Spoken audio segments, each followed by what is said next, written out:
د انقلاب انځور دلته اوږد انقلاب تیر شو، دلته ډېر زیات خلک مړه شول، دلته ټول کافران راغلل زموږ په وینو ښه ماړه شول، دلته ټول کافران راغلل زموږ په وینو. د شهیدانو او غازیانو کیسې، 24مه برخه.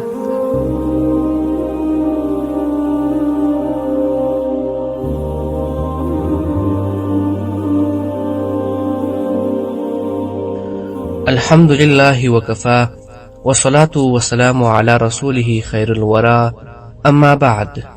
محترمو ګډونوالو، السلام علیکم ورحمت الله وبرکاته. الله تعالی دې وکړي چې روغ جوړ او خوش او خوشحاله بیاست. ډاکټر قدرمنو اوریدونکو، شعیب الله منهاج د حاجی محمد صادق زوی د میدان وردګو ولایت د نرخ ولسوالۍ د دادل سیمې د غوث خیلو د کلي اوسیدونکی دی. د خپل ملګري د شهادت واقعه یې داسې راته بیان کړه. ډاکټر شفیع الله رحیمي د شهید رحیم الله زوی د مولوي محمد طاهر مسۍ د میدان وردګو ولایت د نرخ ولسوالۍ د اعتیار خیلو کلي اوسیدونکی دی. ډاکټر شفیع الله له 12 ټولګي څخه په 1998 هجري شمسي کال کې فارغ سو. وروسته د یو شخصي پوهنتون د طب پوهنځي په فارمیسي څانګه کې زده کړې شروع کړې. وروستی سمستر یې و. یو ورځ په رخصتي کور ته روان سوی و. د نرخ ولسوالۍ کریم داود صاحب ته چې ورسېد، اربکیان پر عمومي سړک تلاشي ته ولاړ وه. نوموړي یې د سورلۍ له موټر راښکته کړ. د ټوپک په کنداغ یې پرې ګزار وکړ. له سر څخه یې وینې روانې سوې. موټروان ویل چې موږ ته اربکیان وویل تاسې ولاړ سئ. موږ حرکت وکړ. شفیع الله ته یې د غاړې په دسمال سترګې وتړلې او د بستې لوري ته یې روان کړ. کورنۍ یې نه وه خبره چې اربکیانو نیولی دي. د شپې یې په شهادت رسولی او وروسته یې پر عمومي سړک باندې غورځولی و. سهار بیا خلکو ولید. د شکنجو داغونه او د چاقوګانو نښې یې پر بدن څرګندې وې. د ډېرو وهلو او شکنجو څخه بدن شین اوښتی و. د نوموړي د ماما زوی محمد عالم وویل زه او شفیع الله ملګري وو. ډېر وخت به یو ځای اوسېدو. زما نه یادېږي چې له ده څخه د جماعت لمونځ پاته سوی وي. د کابل په یوه سرای کې ډېر محصلین ملګري اوسېدل. شفیع الله به ټول ملګري د سهار لمانځه ته راپاڅول. د نوموړي شهید قاتلان په لنډ وخت کې مجاهدینو ته په لاس ورغلل او په خپله سزا یې ورسول. لله الحمد. د شهادت نیټه یې 1993 هجري شمسي کال د څلورمې میاشتې څلورمه نیټه وه. د ده له شهادت څخه 2 میاشتې او 11 ورځې وروسته یې پلار د ډرون هدف وګرځېد او شهید سو. د شهید شفیع الله د کورنۍ 6 کسان په شهادت رسېدلي دي. د واده تیاری. قدرمنو اوریدونکو، فضل احمد د محمد عیسی زوی د میر احمد لمسی د غزني ولایت د واغیز ولسوالۍ د بدري کلي اوسیدونکی دی.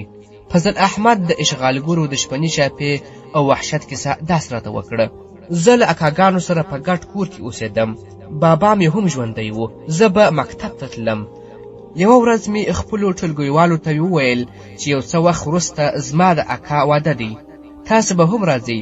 زه د اکا واده ته ډېر خوشحاله وم. یوه شپه مې په کور کې بابا، پلار او اکاګان مې ناست وه. ویل یې چې سهار به غزني ته ولاړ سو، سودا به وکړو او په دې 2 ورځو کې به واده وکړو. زما اکا ملا اختر محمد ته مې بابا وویل ته به ځان ته نوې جامې او نور شان واخلې. په همدې شپه تقریبا 1 بجه د اشغالګرو چاپه راغله. زموږ د کور د سړیو لاسونه یې شاته وتړل.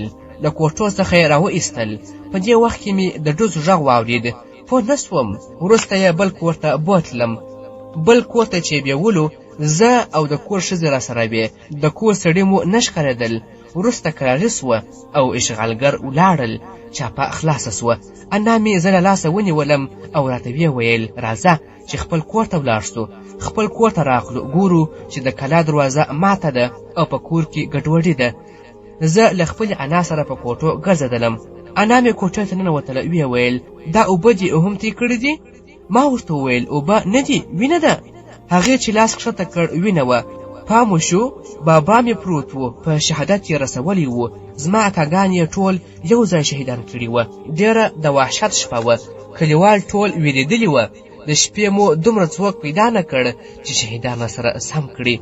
فضل احمد زیاتوي کله چې سهار سو کلیوال مو خبر کړل، هغوی ته مو وویل چې دا ټول عوام دي، کومه ګناه یې کړې وه. کلیوالو وویل والي ته به یې وروړو. شهیدان مو والي ته وروړل. والي فقط دا خبره ته وکړه تاسې اوس د شهیدان ښخ کړئ. موږ یې پوښتنه کوو. په ناهیلۍ سره مو شهیدان راوړل او خاورو ته مو وسپارل.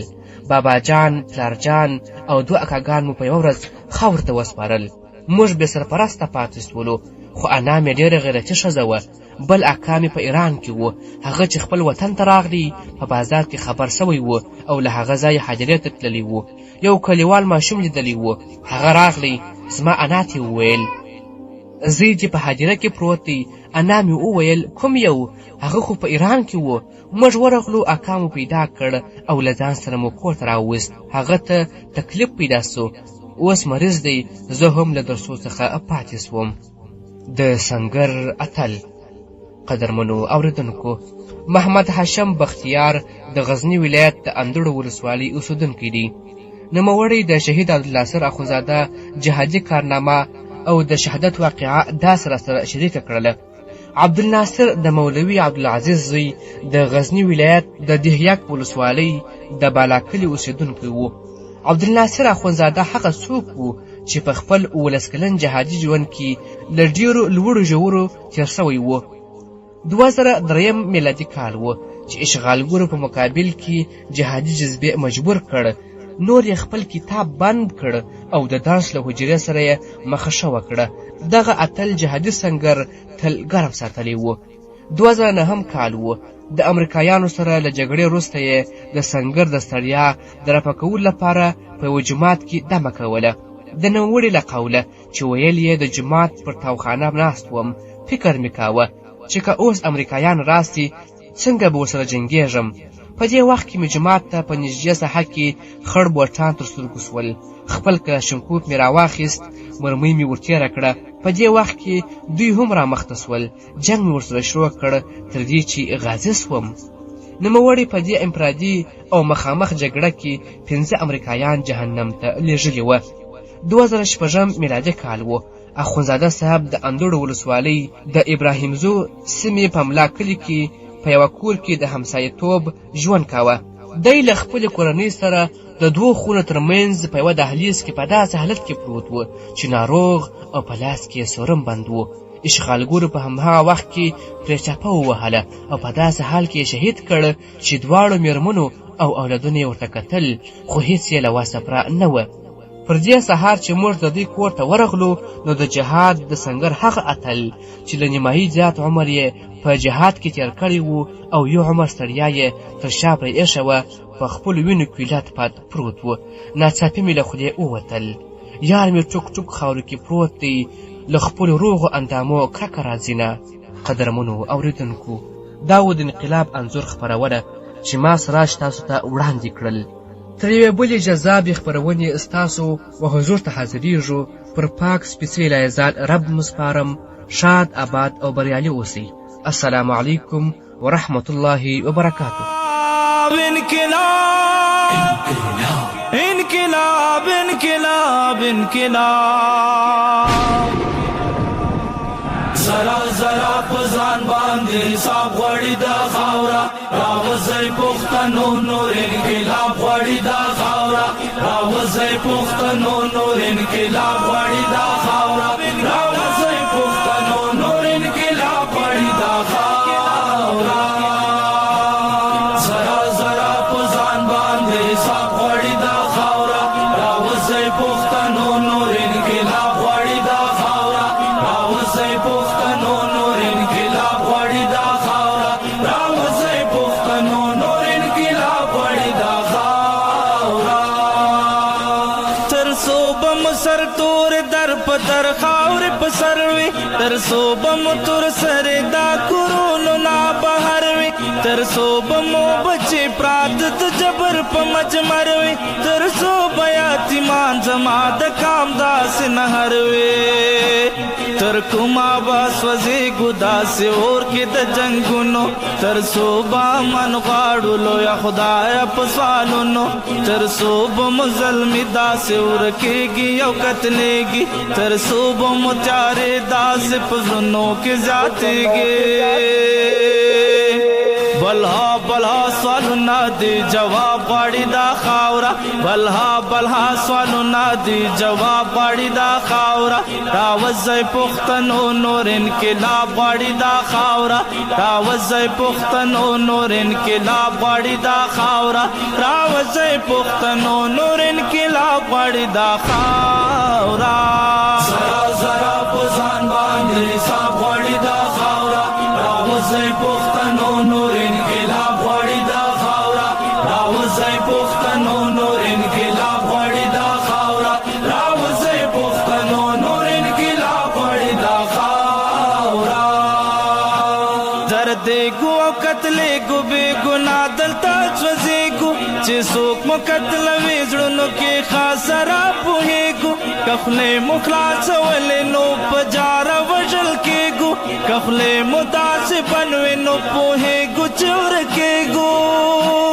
راځئ کنه چې وکړو نن په خپله اتفاق د زړونو نه به وباسو دا بغض او نفاق په جار وایم ملګرو کشمیروال زاهد مروات زغمی نشم د خاورې دا زوال زاهد مروات یا امن غواړي ځان ته یا عذاب غواړي دا خاوره یا امن غواړي ځان ته یا عذاب غواړي دا خاوره راوځئ پښتنو نور انقلاب غواړي دا خاوره راوځئ پښتنو نور انقلاب غواړي دا خاوره زرا زرا په ځان باندې حساب غواړي دا خاوره راوځئ پښتنو نور انقلاب غواړي دا خاوره راوځئ پښتنو نور انقلاب غواړي دا خاوره راوځئ پښتنو